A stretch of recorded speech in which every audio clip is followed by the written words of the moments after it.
في حاجه اسمها الفايف بيز. لو عايز انت الاداء بتاعك يبقى كويس، يعني طبق الفايف بيز اللي هم ايه.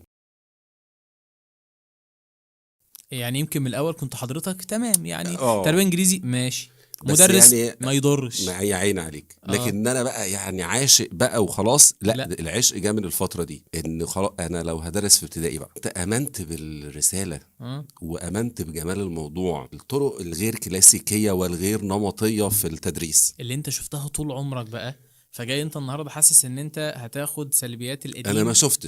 اه اه اصلا. انا انا لا شفت لا، اللي ده بقى غير كل اللي فات ده خالص. تمام. قصة تانية اللي هو تقعد عشان تحضر شغل كويس قوي. حتى دايما الناس اللي بيشتغلوا معايا او اللي في مهنة التدريس عامة، انا اقول لهم في حاجة اسمها الفايف بيز. لو عايز انت الاداء بتاعك يبقى كويس، يعني طبق الفايف بيز اللي هم ايه. perfect preparation prevents poor performance. يعني التحضير المتقن المثالي بيمنع الاداء الرديء او السيء.